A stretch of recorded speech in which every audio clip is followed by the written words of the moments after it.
Hello everyone, thank you for joining me today for Speech 2500's final presentation project, the interview. Today I'm interviewing Thompson Rivers University's Dean of Students, Christine Adam. My name is Rita Langlands, and thank you, Christine, for joining me today. Welcome. So first off, you're an Interior girl born and raised. You've worked across Canada and you've come home again. So before joining TRU as Dean of Students, where did you work previously and how did it lead to your current role here at TRU? I was at Carleton University basically all of my adult professional life. I did my master's there and was working while I did my master's part-time, and then I kept working there. So I worked as I did a whole bunch of things when I started at Carleton, mainly teaching ESL initially and some international student recruitment, and then I became a webmaster for a while for the Center for Applied Language Studies. And then ultimately my first sort of real job was as a faculty member teaching in a program that provided access for non-traditional students to the university. So we did programs for women in the community who wanted to go to university, programs for retirees in the community who wanted to keep up with lifelong learning. And our largest program was actually with students who didn't meet the academic requirements for the university. It was like a qualifying year program. And then from there I moved into being the Assistant Dean of the Faculty of Arts and Social Sciences, where I ran all the first year programming. So I ran learning communities for about 600 students each year, and then first year seminar courses for the entire incoming cohort, which was 2,000 students each year. So I taught, I ran the programs, but I also interacted with all of the other units that supported students, counseling and career ed and the first year experience office. And so that has fed really nicely into the job I do now. So very diversified. So describe your role as Dean of Students here at TRU for those who aren't aware of it. Like, what are you responsible for? What office do you work most closely with here on campus? I work with everybody. I know. It feels like some days. The endless list, I'm sure. So I provide leadership to the various offices that support students on campus. Counseling and career education are the faculty-led offices, but also disability services, student judicial affairs, services for Aboriginal students, the Writing Center, the Math Center, the Assessment Center, the Wellness Center. And I usually miss something. Let me see. Student engagement? And so that's the other part. I'm just trying to do the Faculty of Student Development is comprised of those units. And then we have, I also am the person responsible for the new Center for Student Engagement and Learning Innovation. So the student engagement portion of my portfolio moved over there and joined up with what is traditionally a teaching and learning center. So that's a really exciting new part of the job. It's very diversified too, which is really nice. Yes. And it also means that you get called for everything that happens. Job changes every day, which is really nice. So what does a typical day in the life of a Dean of Students look like? Every day looks a little different. So why don't I tell you about today? Sure, maybe that'd be great. That helps. I started off my morning up at Rick's Grill at 7:30. Well, actually I was late because I forgot. I was a little late, but I started at Rick's Grill with colleagues from the school district and colleagues from here who've been overseeing the Aboriginal True Start program. So we're the advisory group, and there were about 6 of us, and we met to discuss how the program's going. It has another week in the semester, and it's slightly different from the normal school year. So met about that, and then every month on a Tuesday is Dean's Council. So from 9 to 12 was Dean's Council, which was great. It's the group of deans and the provost and the president typically, and we just talk about issues that we're facing in our work, and we problem solve together, and also share information about things that that are going on. So there was that meeting. And then actually, unfortunately, my brother stopped by to visit. Nice little break in the day. A nice little coffee, but that's actually good. I try to work in every day, getting up and out of the out of my chair and walking around campus. And so spent some time walking around campus and went up to Common Grounds, which is my favorite place to go and have coffee. Nice bright space. Had lunch with the provost and the provost fellows. So we have this new provost fellows program. And there are 3 of them, and the 3 people in the center, in the new center, that are working with them. So just a really good opportunity to get to know each other. It was sort of our initial meeting, all of us together, and to talk about some of the things we want to do in the coming year. Oh, great. And now I'm meeting with you. Perfect. After I meet with you, just to give you the full day, I'm meeting with the Executive Director of TruSU and the Director of Ancillary Services to talk about the housing registry on campus. My and goodness. so how we talk to students about that. Yeah. And then I end my day in a meeting with colleagues talking about the new learning outcomes work that we're doing. We have a guest coming in from Guelph, University of Guelph next week. So just finalizing some aspects of his program. So do you meet with students on a typical day? I do, either casually just around. My brother remarked on how many students I know. That's a good thing. Which is a good thing. So passing by, and then occasionally I'll have students who come in with concerns they want to talk to me about. But very often they wind up being dealt with by one of my colleagues who has sort of more appropriate professional skills in that area. If it's a student in crisis, then they meet with a counselor. If it's a student with financial difficulties, they meet with financial aid and awards. But sometimes they just need someone else to talk to. Yeah, just someone, an ear to listen to sometimes. Yeah. Yeah. And students come to me with ideas as well. Yeah, that's and they great. knock on the window as they walk by. Which is nice. Wakes you up out of your little stupor. Yeah. You're also avid on Twitter, and that's how you and I connect all the time. And you first began your role, you even did a blog that I found.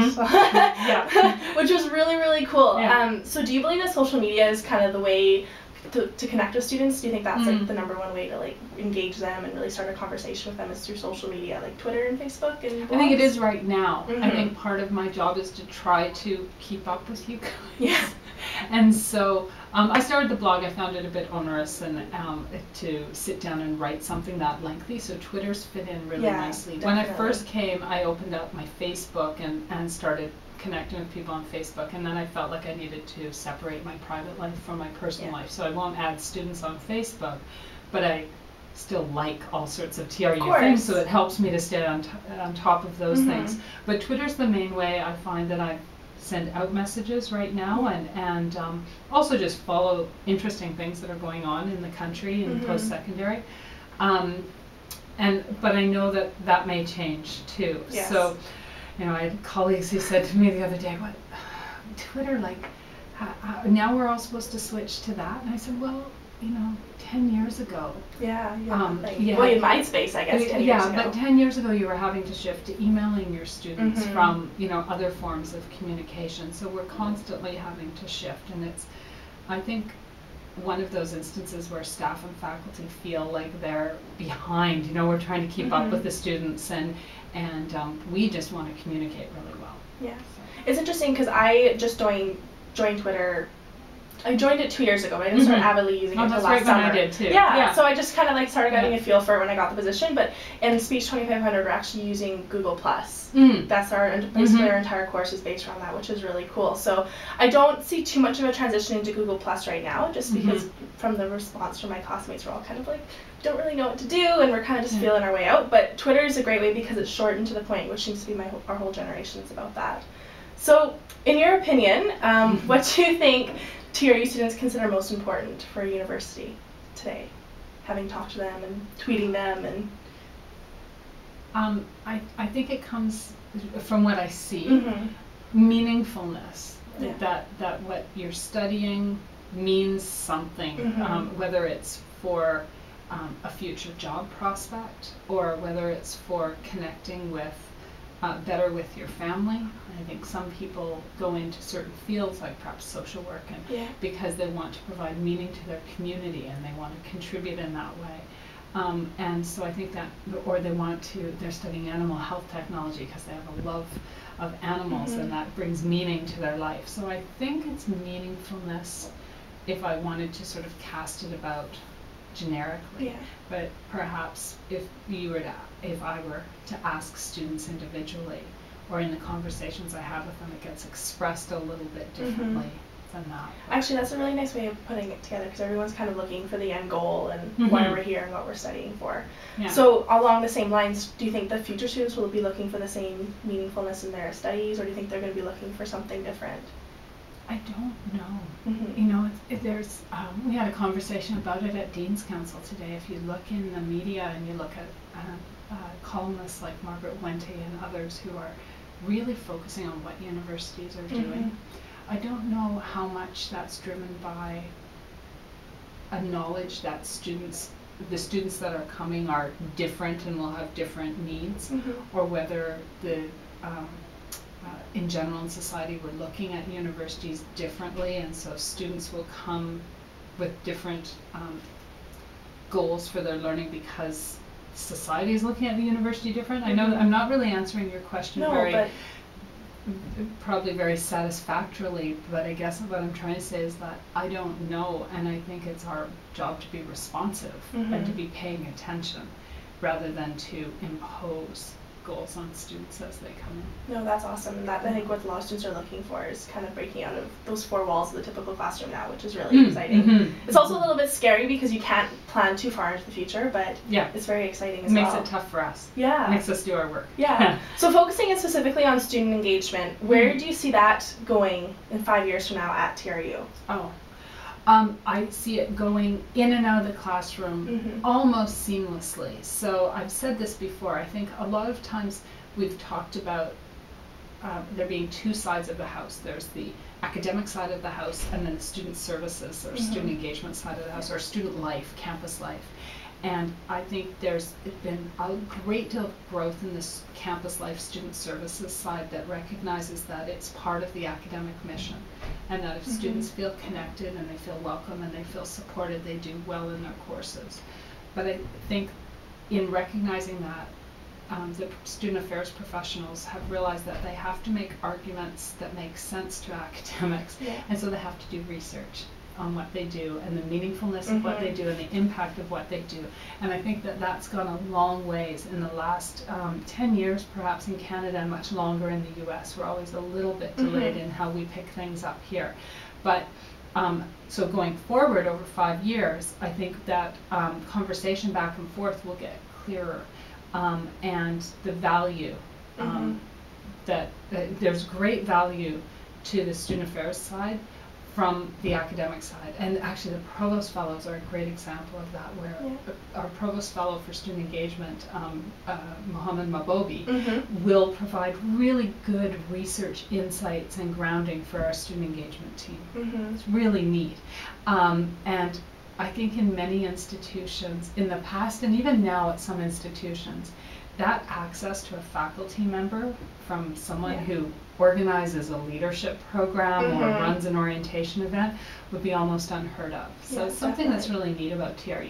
Yeah, everyone's coming together. That's nice about our small campus too. Yeah. So with that in mind, TRU is in the process of conceptually designing a master plan for University Village.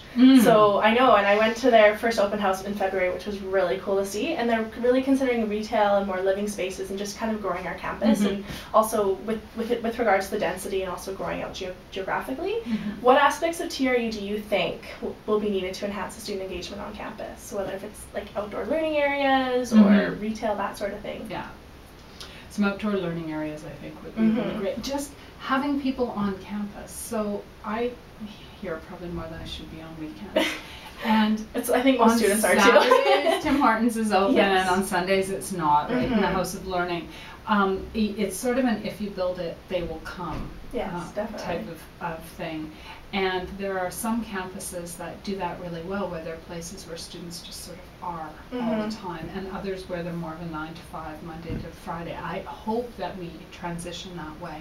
So it's about not only giving students a reason to be on campus, because I think the reason always is to study and to do group work and that sort of thing, but making it easier for them so that they're not saying, well, should we go downtown to a coffee shop because we know we can keep eating while we're studying, or should we go up to campus because it's campus and it's a great environment. I mean, that House of Learning, I know, it's beautiful. 3rd floor, right where the two walls meet, that's my spot, right? Where, if you're ever looking for me, that's where I'm hiding. But now the whole world knows. Oh, you have big reach. Yeah. No, it's a beautiful place, but and it feels scholarly. Yeah, it does. My husband studied on a campus in the States that was very much a living community, learning community every day of the week. Yeah. I used to love going and sitting in that library, but I knew I could go out and get a few services, and I felt safe. I think that's part of it too. Definitely. If you're there in the evenings. So the more people that are there, the more it's one of those back and forth It things. is, and I mean, I've been on campus personally, and I will admit it was on a Friday night studying, but I come to campus to socialize when I'm studying, so I don't come to study for a midterm, I'll come to work on a project, but I actually got to the point where I was begging the security guard at midnight to keep it open for 5 more minutes to commit a project, and I'm looking around and there's students everywhere, and I think once the facilities will be open, it'll be more inviting, and people will be more willing to come up and maybe make that dedication to study and not worry about. Well, and I'd like to see members of the Kamloops community feel more welcome to come up and do things on weekends and evenings too. Yeah. Just because it's a place to be. And SFU University City is a great example of that. I mean, I love going there because of all the little boutiques and everything too, which is really cool. So just to wrap up, what is the best advice someone ever gave you during your academic career? As a student? Sure, as a student, yeah. Or even as a professional. The best advice I got was in grade 11. And Mr. Ken Maville, he was the guidance counselor. His son, same age as me, he's the guidance counselor now. Woodworking, not trades, what do you call it? Home economics? Not home ec. Shop. Shop. He's the shop teacher. Okay, at Petersky Ogden in 100 Mile. Yeah. I remember sitting in a chemistry class and starting to think, oh my goodness, I don't know what I want to do with my life, and I don't know what I'm going to study and what I should apply for next year at university. And I sort of had this freak out moment. And I went down to the guidance counselor office, and Ken looked at me and said, Chris, I'm in my mid-40s, which is weird to think you felt ancient, and that's me. And I still don't know what I want to do with my life. You know, the most important thing is to love what you're doing and study what you love. You'll do well in it if you love it. And I think the most challenging thing for me is when I sit with students who say, I'm studying this because I want to get a good job. This is where the jobs are. I'm studying this because my parents want me to study it. You know, we can question the motivation behind all that, but ultimately, you're not going to do well if you're not passionate about it. If you want to be a lawyer, it's not a matter of which discipline you study in your undergrad, it's that you do well in it. So study something really cool that you really enjoy, and you'll get the marks that move you on to that next step. Yeah, definitely. So Mr. Maville's advice, I now encounter him fairly often on my trip back from my cabin on the weekends. He's at Tim Hortons in at 7 every morning. And so, I told him, because I think it's important to tell people about things they've done that have made a difference in your life. And I was able to say to him, that piece of advice is really important to me because it helped me relax back then and just watch things evolve through my undergrad, but it's also become something that I've been able to pass on to other people too. Yeah, so do you think that would be your advice to give to all TRU students? Is to chill out. Just to enjoy the learning. And I think some people think that that's maybe just too indulgent, like, they're just these students sitting around talking about philosophy, that sort of thing. But, you've got this period in life where you can just really enjoy what you're learning. I don't get to do that every day anymore. I work hard to find those moments, but life changes in this really precious period of your life where you can just learn things and really enjoy it and enjoy the people you're learning it with. I think it's advice everyone should sort of pay heed to. No, that's definitely great advice. Well, thank you so much for meeting with me today and helping me do the interview, and we look forward to the future of TRU. Awesome.